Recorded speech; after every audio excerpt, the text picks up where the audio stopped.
My name's Geoff Romer. I'm a software engineer at Google, where I work on improving the C++ development experience, especially as it relates to concurrency. I represent Google on the concurrency study group of the C++ Standards Committee. I wrote our C++ concurrent programming guide, and I'm one of the engineers responsible for our C++ style guide.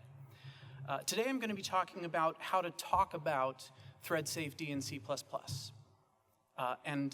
Please feel free to jump in with questions at any time. So when we're dealing with multi-threaded code, we often toss around the term thread safe. It sounds reassuring, right? We have threads, and this is C++, so we need all the safety we can get. So thread safety sounds like a good thing. But what does it actually mean? If I see a function or a class or an object that says it's thread safe, what does that allow me to do?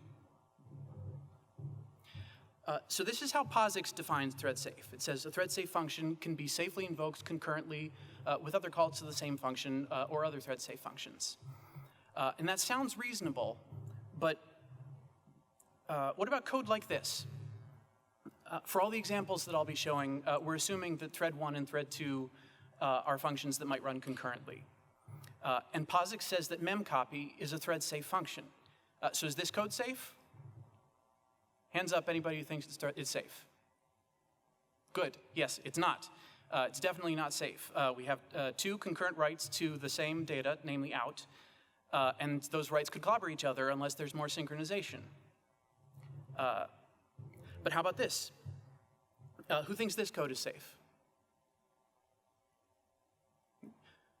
Who thinks it's not safe? Okay. This code is safe, at least as far as I know. And all we've done here is change that output parameter into a local rather than a global. So thread safety isn't just about functions, it's also about their inputs. And what does thread safety mean when we talk about thread safe types? So here's one partial example, partial answer from a talk that Herb Sutter gave in 2012. And incidentally, that talk is well worth watching. There will be a link in the slides. So bitwise const, or internally synchronized, actually gets at a lot of the key ideas. But this is obviously nonsense. Now, I'm being kind of unfair here. The point of Herb's talk was that both const and mutable imply important thread safety requirements. And this slide was a way of summing that up with a memorable joke. And obviously it worked, because here I am 6 years later talking about it. But I think part of what was going on is that Herb was using the term thread safe with a different meaning when he was talking about const than when he was talking about mutable, because more precise terminology wasn't available to him.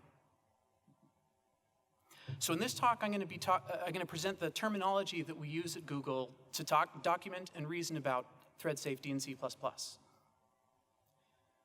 So what does thread safety mean?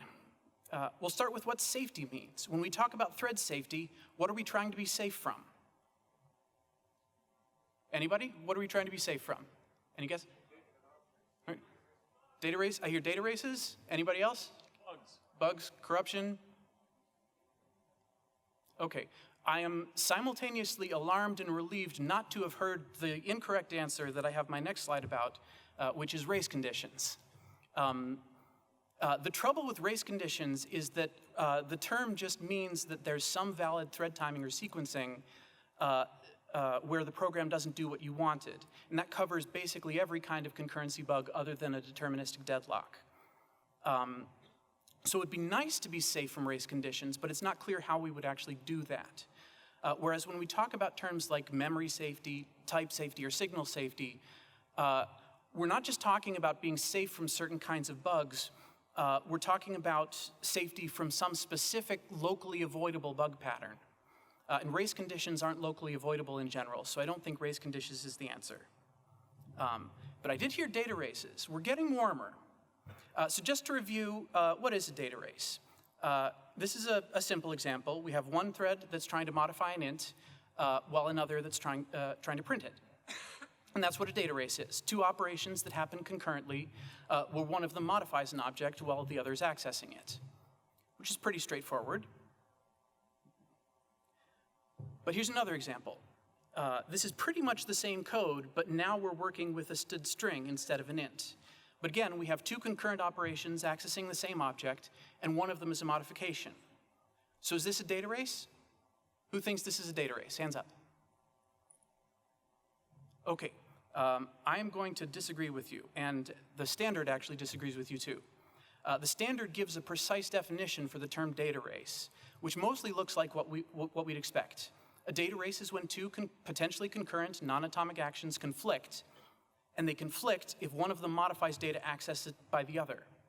But it's not talking about objects here, it's talking about memory locations.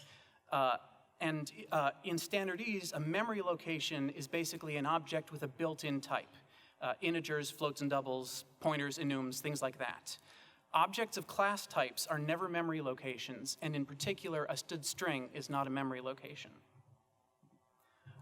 So according to the standard, this second example is not a data race, or at least we can't say for sure that it's a data race without breaking open the abstraction and peeking into the implementation details of std string. It's still a bug, and it's still undefined behavior, but we just can't call it a data race. And that seems silly because from the programmer's point of view, it's exactly the same mistake either way. So I talked to a bunch of concurrency experts about this, but they were pretty much unanimous that no, even informally, we can't really call this a data race. At most, we can say that this code will probably result in a data race for most plausible implementations of std string. But you never know. If your library vendor is a lunatic, std string might be implemented with atomics, and this might not result in any data race. But it would still be incorrect. So since we can't call this a data race, unfortunately, we need to introduce a new term. And the best term that I've found for this kind of bug is an API race. An API race occurs when the program performs two concurrent operations on an object when that object's API contract doesn't permit them to happen concurrently. An API race is always a bug, and in fact, it's always undefined behavior, just like a data race. So I claim that when we're talking about thread safety, we're really talking about avoiding API races. And API races are a huge category of bugs. They include all data races and also all of those bugs that look like data races but involve object types and other more complex types. And yet, this definition is still concrete and local, unlike race condition, because it's about misuse of a specific object. And consequently, it seems possible to try to systematically avoid API races, and maybe even to detect them when they occur. One other thing to notice about this definition is that in C++, we answer questions about how an object is accessed and what its API contract permits by looking at its type. And that means that rather than talking about the thread safety of functions, the way POSIX does, we should be focusing primarily on the thread safety of types. But if an API race is a concurrent access in violation of the contract, how do you know what kind of operations the object's contract permits? For example, does this code have an API race on shared widget? We're concurrently invoking foo and bar, but to figure out if this is an API race, I have to go check the documentation for foo and bar to see if they can be invoked concurrently. And if this were a more realistic example with a bunch of operations, I'd have a sort of n-squared problem of checking each pair of operations to see if all of them are allowed to be concurrent. But it gets worse. With this example, foo and bar aren't methods of the same class. They're methods of separate classes, but they're taking the same object as a parameter. I could still go check the documentation for foo and bar, but now they may not have any idea that each other even exists, much less be able to tell me whether I can call them concurrently. I could go look at the implementations and see what they do with that shared widget. But in order for that to work, I would have to not only look at the bodies of foo and bar, I would have to look at all of the functions that they pass the widget onto, and so on transitively. It would also mean that I'd have to look at all possible future implementations of all those functions. Because if somebody makes a change to the implementation details in there somewhere, they're not going to come make sure that my code is still safe after that change. And obviously, that really doesn't scale well. So in order to cope with this, we need some help from the widget type. And the most obvious way that the widget could help would be for it to guarantee that there are never any API races on widgets. If that's the case, we don't need to dig through the implementations of foo and bar because we know a priori that there's no way for them to create an API race on shared widget. And obviously, this is a really useful property. And at Google, unsurprisingly, we say that such types are thread safe. And having that shorthand makes it really easy to document those types. And more importantly, it makes it really easy to recognize them when you're reading the code. There's one caveat to mention here, which is that even for thread-safe types, destruction can't be concurrent with any other operation on the object. You need some logic outside the object to determine when all threads are done with it, and so it's safe to destroy. Shared putter is pretty good for this, and there are some better libraries for it making their way toward the standard. So if thread-safe types never have API races, should we just make all types thread-safe? Problem solved, right? Yeah. No. The thing about thread-safe types is they're not free. You typically need a mutex or some other synchronization primitive inside every instance of a thread-safe type. And that can create deadlock risks. And even if it doesn't, it increases the memory footprint of the object, and it imposes some performance overhead on every operation. Now, it's true that mutexes are pretty small, and acquiring an uncontended mutex is pretty cheap, but the problem scales up as you compose objects together. So in this example, we have a job runner class that's maintaining a set of the jobs that it's running and a set of the jobs that have finished. And it's using a thread-safe type job set for both of those sets, but it still needs its own mutex to ensure that every job is always in the running set or the done set. And that means that job runner is paying the storage cost for 3 mutexes and the runtime cost of locking and unlocking them, but 2 of those 3 mutexes are literally doing nothing. The job runner mutex on its own ensures that only one thread at a time will access either set. So we would have been better off if we just used std set directly. And incidentally, for those of you who were at Herb's plenary talk this morning, I tend to disagree with his first example because it has this problem. His example where he had a class with data and a mutex, but the client was responsible for locking it. I think that's problematic for this reason, and I can go into that a bit more later. So as a consequence of this issue, we generally don't make types thread safe unless their primary purpose is to be directly shared between threads and those threads can mutate the object. So for example, std mutex and std atomic are thread safe types, but ordinary library types like std string are not. Fortunately, it turns out that there's a way for a type to provide a lot of the benefits of being thread safe while paying very few of the costs. This is essentially the same as the previous example, but now we're sharing an int instead of a widget. In this case, it's a lot easier to tell if there's an API race, because as we saw earlier, the language rules say that API races on built-in types, or in other words, data races, only occur when someone is modifying the object. And in C++, we have const, so the type system can keep track of which inputs a function can modify. And that means to figure out if this code is safe, we don't have to dig through the implementations of foo and bar, because it's enough just to know their signatures. With these 2 signatures, the type system guarantees that shared int won't be mutated, and so there's no API race in this code. So the question is, can we apply the same reasoning to a widget? Is this code guaranteed not to have an API race? Not in general. But it is guaranteed to be safe if widget provides the same safety guarantee as a built-in type. In other words, if it guarantees that an API race can only occur if one of the operations is a mutation. At Google, we say that a type is thread compatible if it makes that guarantee. This isn't quite as simple a guarantee as being thread safe, but it's pretty close, and it's far easier to achieve because thread compatibility composes. If all your members are thread compatible, chances are your type is thread compatible with no extra effort on your part. And chances are your members are thread compatible because nearly all built-in types are thread compatible, nearly all library types, or standard library types are thread compatible, and all thread-safe types are thread compatible by definition. You only really have to go out of your way to be thread compatible if you have const methods or friend functions that modify some part of your physical state, or in other words, they're logically const but not physically const. And the type system normally stops you from doing that accidentally, so the main things to watch out for are members that are marked mutable, since that indicates code that's explicitly opting out of that const type checking.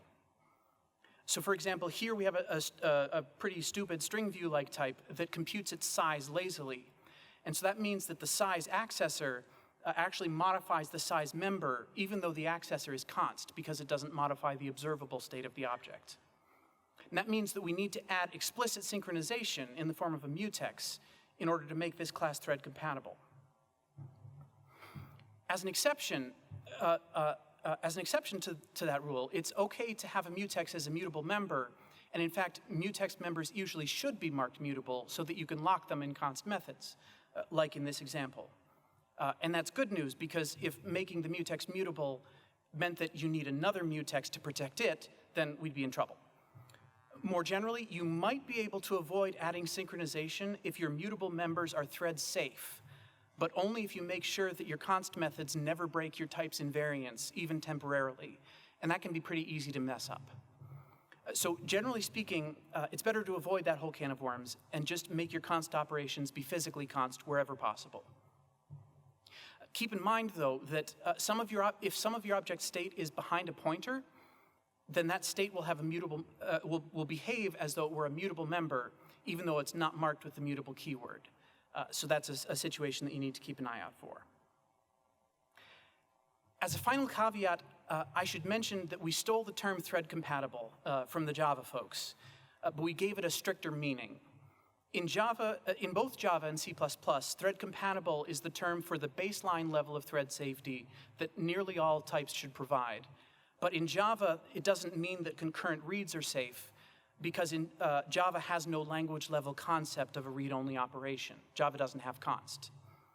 So just be aware that if you hear this term in the context of other languages, it may mean something different. So we've seen that if widget is thread safe, then this example is safe. And if it's thread compatible, then we just need to make sure that neither foo nor bar are taking non-const references. But what if widget isn't even thread compatible? In that case, unless widget is giving you some kind of custom guarantee, it's going to be nearly impossible to be sure that code like this is safe as written. Instead, you have to use a mutex or some other synchronization outside the object to ensure that only one operation at a time has access to it. But if you can make sure that only one thread at a time accesses the object, that object is guaranteed not to be the site of any API races, no matter what.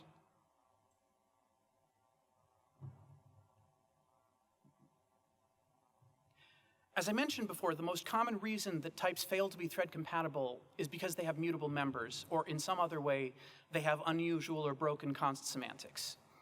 And here's an example that is near and dear to my heart. We have here a counter struct that has a call operator that increments its C member. And the call operator is not const, so counter is a perfectly well-behaved thread-compatible type. But when we wrap it in std function, everything goes south.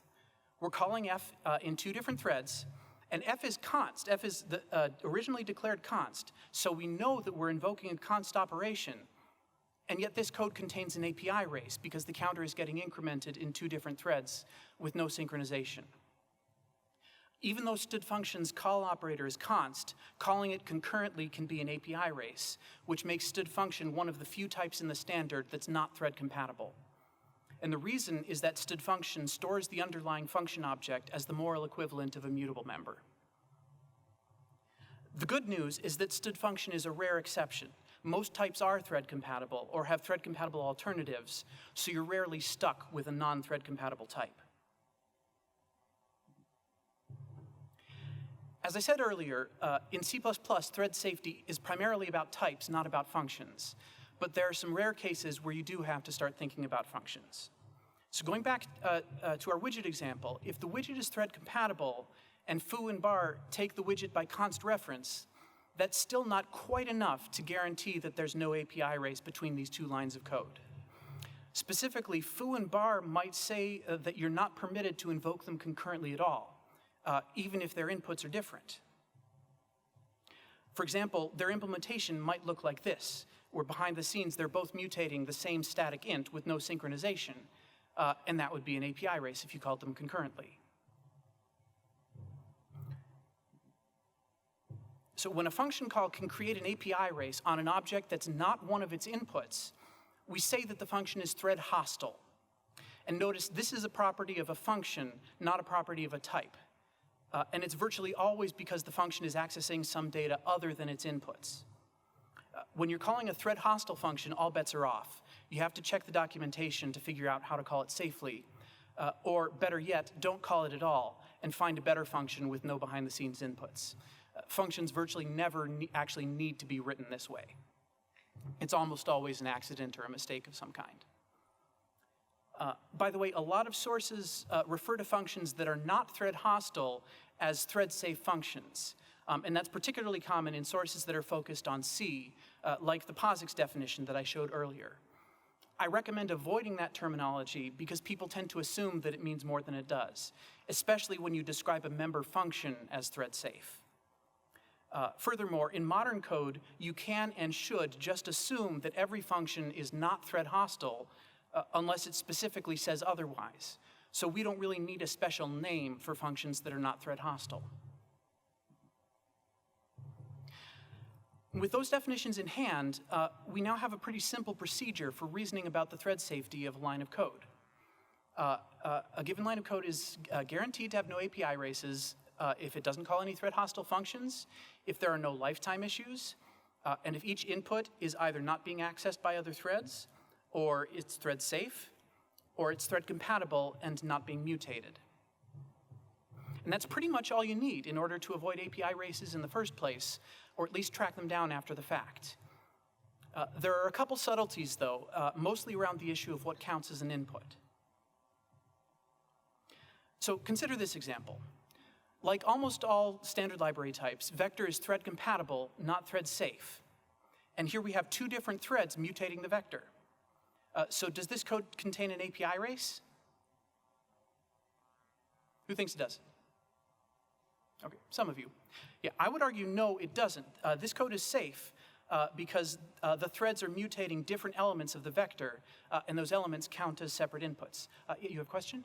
Yeah, if you go back to the last slide a second, I don't know if I just missed this, but could you just go like what you mean by an input being live again? By an input being live? Yeah. Just in the C++ sense that it hasn't been destroyed. Okay, cool. That, as I mentioned earlier, you have to handle lifetime separately outside the type. Okay. In some way. Cool, thank you. You're welcome.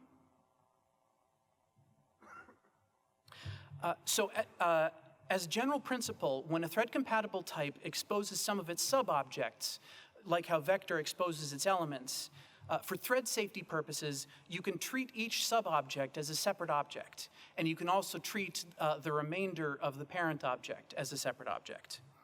And that applies not only to the elements of containers, but also the members of pairs and tuples, the values of types like optional and variant, and public data members of classes and structs. However, that only applies if those sub-objects are real objects that the API gives you direct public access to. And here's the exception that proves the rule. This is almost the same example as the previous one, only now we're working with bools instead of ints. And this example does contain an API race. And that's because the elements of a vector bool aren't real objects. They're just notional Boolean values that are represented using some unspecified implementation details inside the vector bool. The rule of thumb is that for thread safety purposes, a sub-object is independent only if you can take its address or form a reference to it. And you can't do that with the elements of a vector bool. So this code is not safe. And that principle means that if you're writing a thread-compatible type, you need to be thoughtful about when you're exposing pointers, references, or even const references to internal objects. If you do that, you have to clearly document which of your operations can read, mutate, or invalidate those subobjects.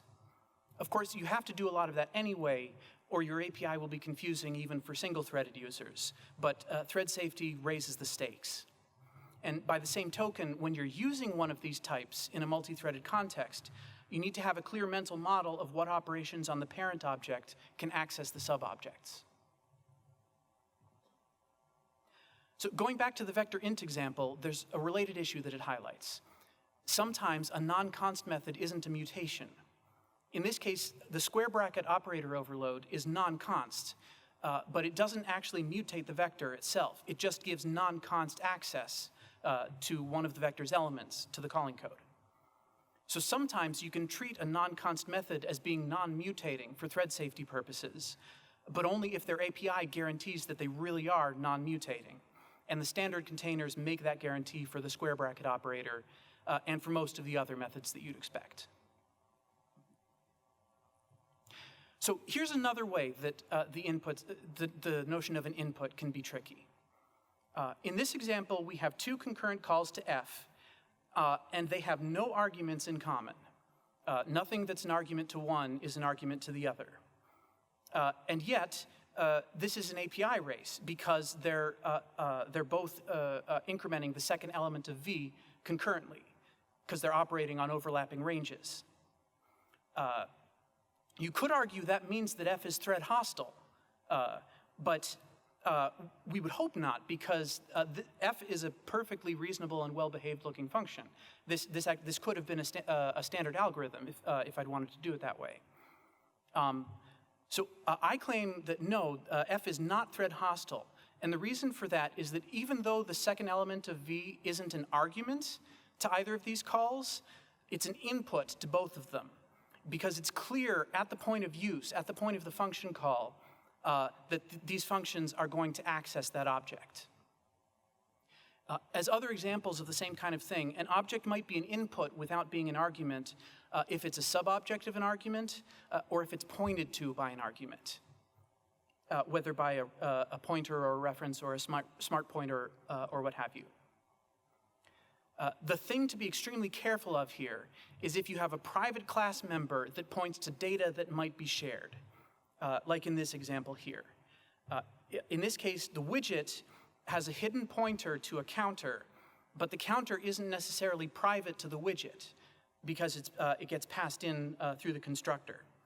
And that means that we can wind up in a situation like we see on the right, where these two calls to twiddle have an API race, even though they have completely separate inputs.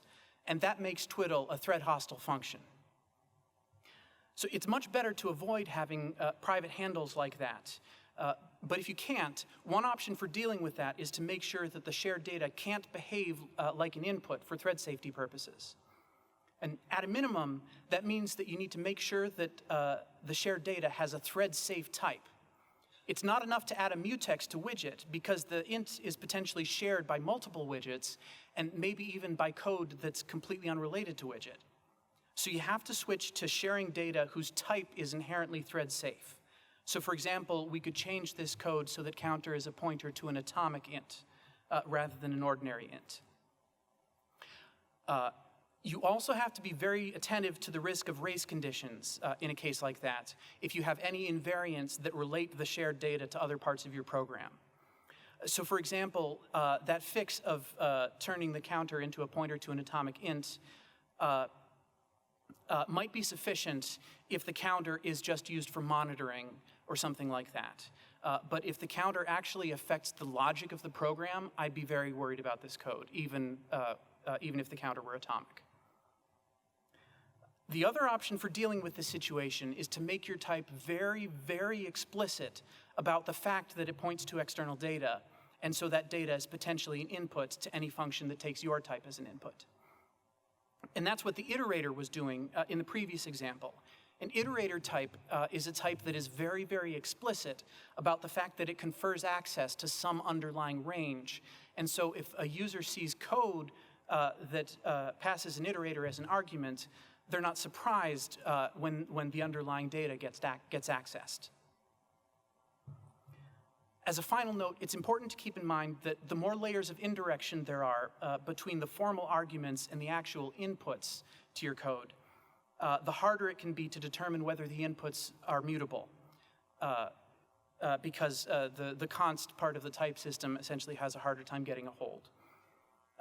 So for all those reasons, it's generally better to keep the relationship between the arguments and the actual inputs as simple and as direct as possible. So, so much for the theory. How do we actually apply this in practice? When you're defining types, you should make sure that your types are at least thread compatible if possible. And you should avoid patterns that make thread compatibility hard, like mutable members.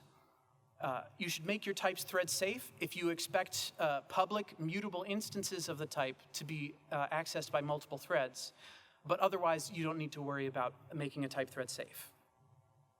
You should always document if your type is thread safe or if it's not thread compatible, because those are the unusual cases. Of course, it's better to document all three cases and to document every type as being thread safe, thread compatible, or not thread compatible. But if you omit thread compatible, that's what readers will tend to assume. If you assuming you make your type at least thread compatible, you should be thoughtful about directly exposing any of your sub-objects, because that requires you to make it clear to the user how the sub-objects relate to the parent object for thread safety purposes. Question? You seem to, so your classification is thread safe, thread compatible, and not thread compatible? Yes. You're not saying a different. I'm not saying thread unsafe. Yeah. Internally, we've talked about thread safe, thread compatible, and thread unsafe. The thing I don't like about that is that it's not a hierarchy. Every thread safe type is also a thread compatible type, but every thread compatible type is not a thread unsafe type. So it's a little, it seems a little simpler conceptually to me to just talk about thread compatible, or thread safe and thread compatible as two strengthenings of the baseline fact that it's a type. Does that make sense? Yeah, I buy it. Cool.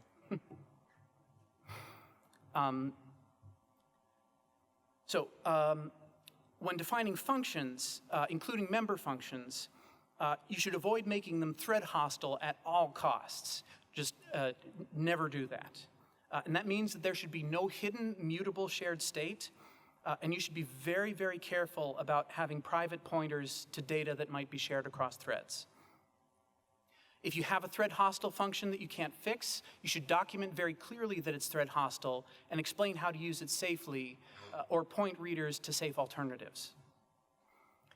When you're writing concurrent application code, avoid calling thread hostile functions and make sure that all inputs to a given piece of code are either thread safe, not being accessed by other threads, or thread compatible and not being mutated. And usually the best way to do that is to make sure that all shared objects are either thread safe or thread compatible and immutable. And if you need to share state that doesn't meet those requirements, define a wrapper type that does using a mutex. And in the very rare cases where you can't follow those guidelines, read the documentation and be very, very careful. And with that, are there any questions? Thank you.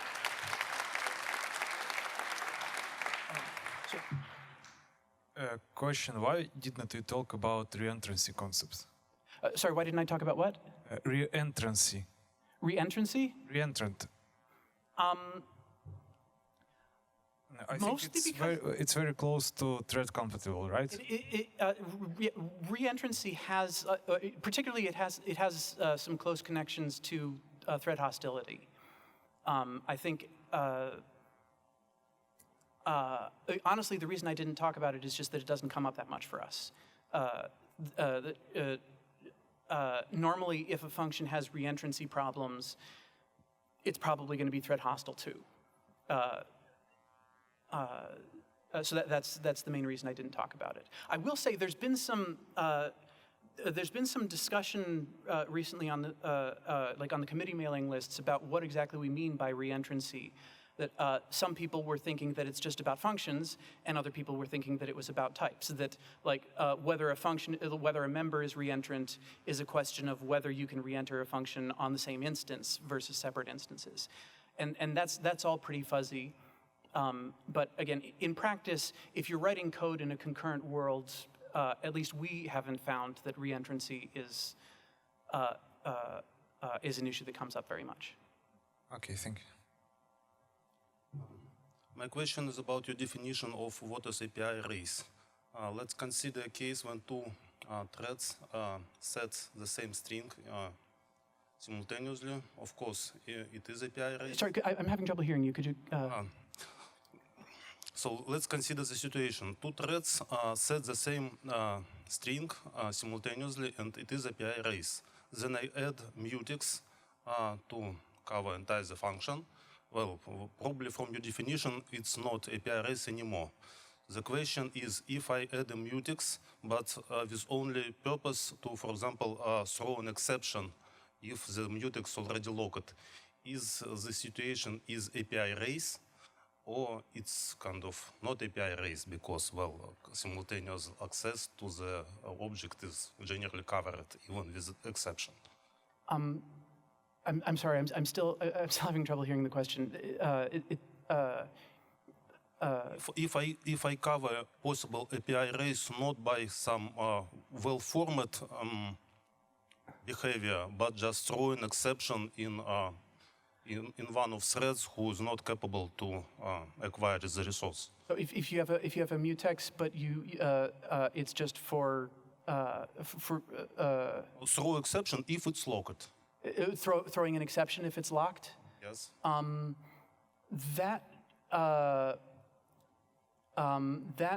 I think it would depend on the specifics of the situation, but it sounds like, I mean, so long as you at the end of the day, an API race is just a situation where you have concurrent access that the object's contract doesn't permit. If you have a mutex guarding an object, then whether you throw if the mutex is held or block if the mutex is held shouldn't matter, so long as it enforces mutual exclusive access.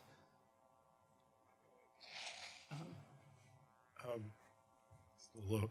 I kind of want to take slight issue with one of your earlier points about not having the possibility of an API race if you don't have concurrent access. And it's sort of a special case, but, oh, thank you. Yeah, there we go. All right. It's sort of a special case, but I've definitely run into it before.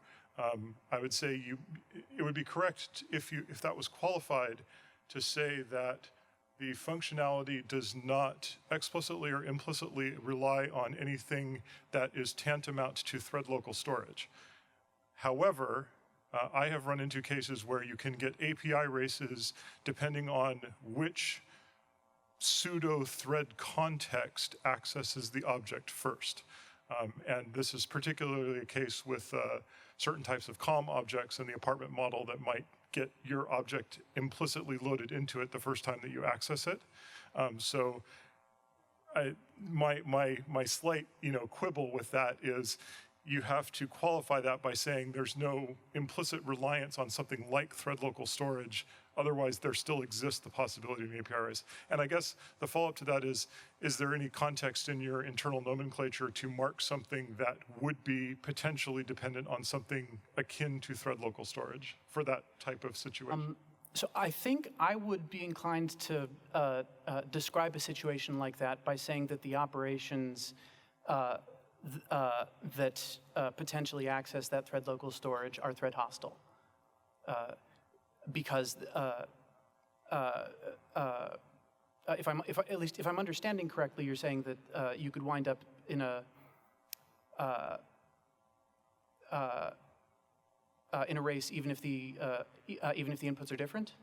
It's not a classic data race. It's more of your API race where Sure. the behavior of the underlying APIs might be different depending on which apartment context you got implicitly loaded into, which is based on the timing of which thread accesses the object first. Mm-hmm. Yeah, I guess I mean, you could construct a simple example where you had a thread local storage variable, and depending on which thread, it did something different. Yeah, I guess I would say that I would classify that as a form of thread hostility because it's about hidden implicit inputs, namely the thread local storage, which isn't explicitly referenced by the function call. Okay, I just wanted to note that you can have those even if you're doing effectively immutable operations against the particular object. Sure. Yeah. Once you're in the realm of thread hostility, the whole basically thread hostility is where the notion of types as an abstraction for dealing with thread safety breaks down, and you have to start looking at individual functions, and things like mutability stop mattering as much. So then would it be fair to say that you would characterize anything that's implicitly dependent on thread local storage context as implicitly thread hostile? If it's implicitly dependent in the sense that the contract forbids you from calling it on different threads, then in this case you can. You just have to be aware of. Oh, if you have to be, if the contract permits it, then yeah, we're no longer in the realm of API races. We're talking about race conditions, where you potentially have some higher level logic bug that depends on threads or timing in some way, but you're not violating anybody's contract.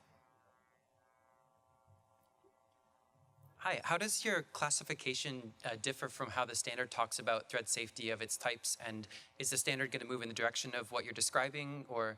So the standard, the standard for the core language just talks about data races and built-in types. The core language doesn't really have to worry about these issues. The library standard does. And the library wording in this area is very mushy, and like even the people who wrote it are not very happy with it. But it actually attempts to capture exactly these concepts. It was co-written by a Googler who was aware of this concept. The intent, roughly speaking, is to say that standard library types are thread compatible unless otherwise specified. And the way that they talk, you mentioned the case of the vector bracket operation being a non-const operation, but is not an API race. How do they express that? And is that? I'm just curious because your terms seem pretty clear. Mm-hmm. I'm just curious if the standard is going to move in the direction of describing types in this way and describing exceptions to them using this framework. I'm not aware of any movement toward. I guess there's two parts to this answer. Regarding the square bracket operator case, there's wording. I believe it's in the general description of containers that says methods with these names, or it doesn't say methods, but functions with these names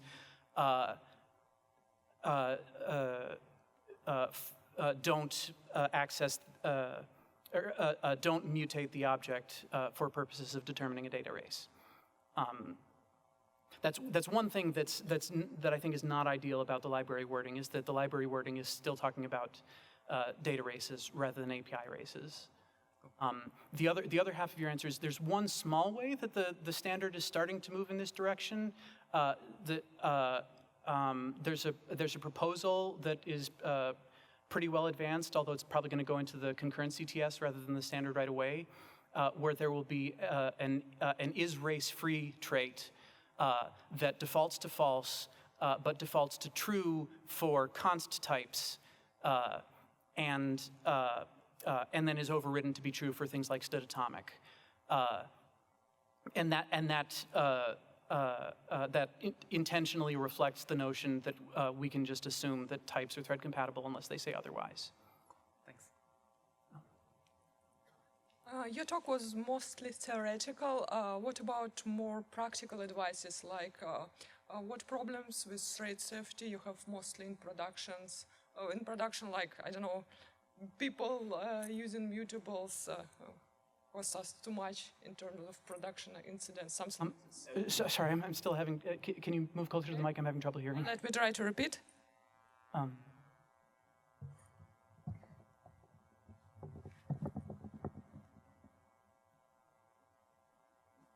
This works, thanks.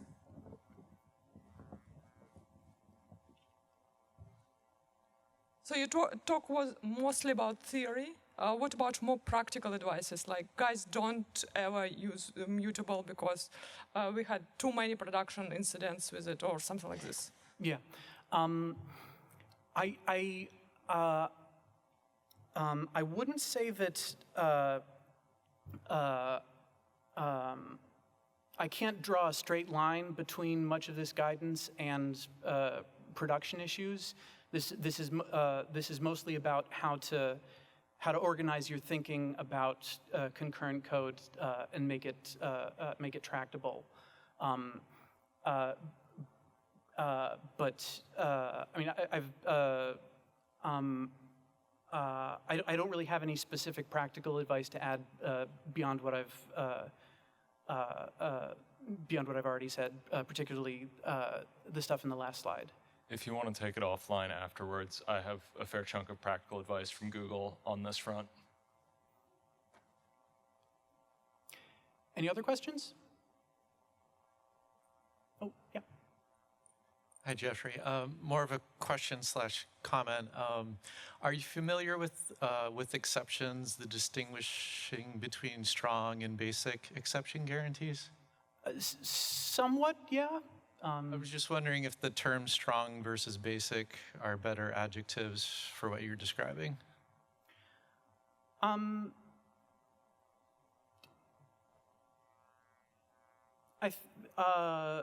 don't immediately see any problem with calling this like saying strong thread safe and basic thread safe. It's a little more wordy. I can't claim that these are the best possible terms. These are just terms that we've used for Google at Google for quite a while, and they've worked. Right. Yeah, and it's just a suggestion, I guess. But like you said, when people say just the term thread safety, they mean different things. Yeah. So Herb Sutter actually mentioned to me a couple days ago that he prefers the terms internally synchronized in place of thread safe and externally synchronized in place of thread compatible.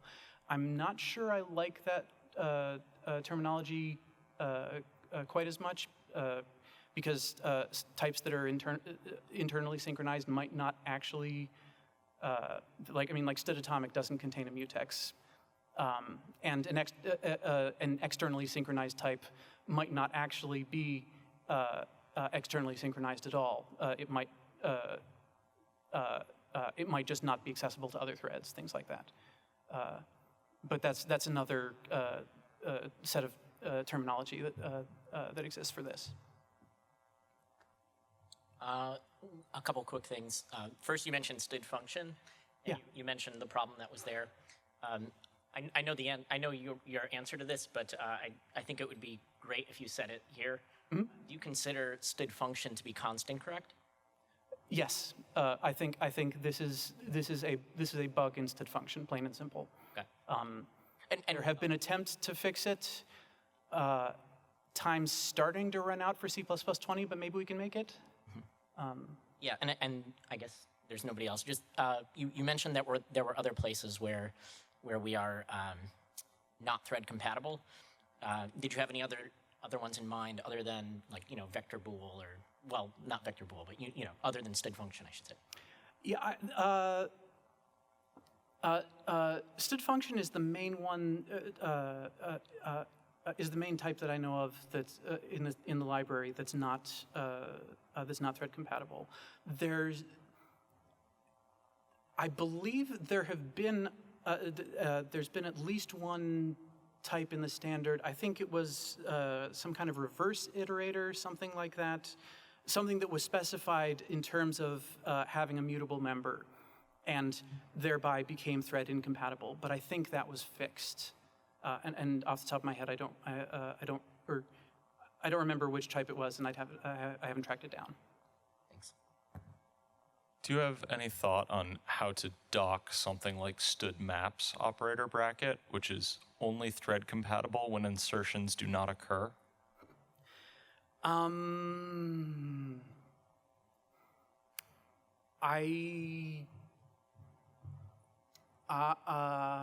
don't think there's any good shorthand for that. I think documenting a situation like that is just going to be a matter of writing complete sentences. I think the square bracket operator on maps is a fiasco in a bunch of different ways. I'd really like to see a proposal for overloading square bracket equals, in other words, a mutating square bracket separately from an accessing square bracket. But that hasn't happened yet. But yeah, in the meantime, the operations that don't look like they mutate but do are very problematic when it comes to thread safety for precisely this reason. Go ahead. Another question.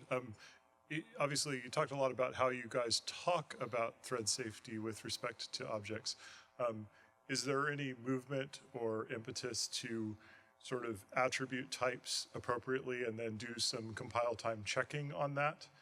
And then just as a total aside note, I'm going to take a slight disagreement with you on std function, because I think std function internally has the equivalent of a private pointer, and it has the exact same problems of any other class that has a private pointer, where the pointer itself can be const, but it can have mutable operations inside it. And if there were an effort to attribute code, that would have to somehow be encapsulated where the type is const, but the things that it could be pointing to may be non-const. So, so taking that sort of in reverse order, I see your point, but I disagree with the notion that std function is essentially a pointer-like type. And the reason that I disagree with that is that std function's copy constructor performs a deep copy of the underlying function object, which is actually turning out to be kind of a problem because it means that you can't use std function to wrap a move-only function object. So that to me makes it makes it much more of a value type than a pointer type, and makes the behavior that I showed const incorrect. As for attributing in this kind of thing, we haven't done any work in that direction. We do have some.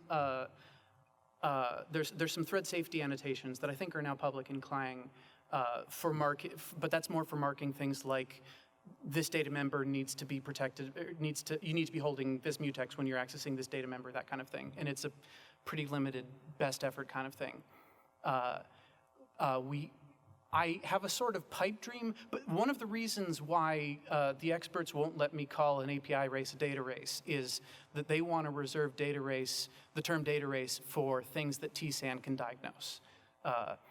I have a sort of pipe dream that maybe we could attribute types as being thread compatible or thread safe, and then have TSAN be able to diagnose those rather than waiting until they turn into actual data races. But there's some formidable obstacles to actually making that work. Any other questions? Okay, well, thank you for coming.